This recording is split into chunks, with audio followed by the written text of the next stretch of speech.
अल्लाह बंदियां वास्ते गुनाह नूं पसंद नहीं करता। तो फिर ये क्यों गुनाह अल्लाह ताला ने होने दिता? अपने मनसूबे के अंदर यदि गुंजाइश क्यों रखी? बगैर गुनाह करना चाहे इंसान तो चलो कर लवे।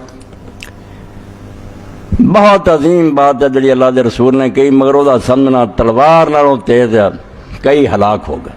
कि अगर इंसान गुनाह ना कर दे तो अल्लाह ताला इन्हूं हलाक कर देंदा और एक नवी मखलूक पैदा करदा जी गुनाह कर दी तो फिर अल्लाह को माफ़ी मंगदी तो अल्लाह उन्होंने बख्शदा। यह सही हदीस है मुस्लिम शरीफ की, मगर ये समझने से बहुत अंदेशा आदमी गुमराह हो गए। अल्लाह ताला फिर आप ही चाहता गुनाह होने चाहिए? नहीं चाहता नहीं, मगर एक ऐसी शय है जी बगैर गुनाह तो नहीं हासिल होती। सिर्फ गुनाह ना मिलती है इंसान को।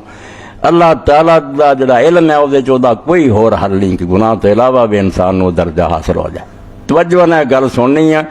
किस्सा आदम के अंदर अल्लाह ने जो तौबा का जिक्र किया, छोटी गल नहीं, पहला तौबा करने वाला इंसानों चो आदम अलैहिस्सलाम ही है। और इस पारों तौबा तो हम असी जिन्नी औलाद ने अमल करना है, जिन्होंने रब तौफीक देनी तौबा, ये सारा आदम अलैहिस्सलाम के खाते च जाना। बहुत आला सुन्नत कायम की बे डिग पैना कोई गल नहीं, मगर उत्थे धरना मार के ना बह जाओ, उठो तो कपड़े झाड़ो तो मुड़ के अपने राह पै जाओ, फिर खैर ही खैर है, फिर अगे नालों भी दर्जा उच्चा हो जाना।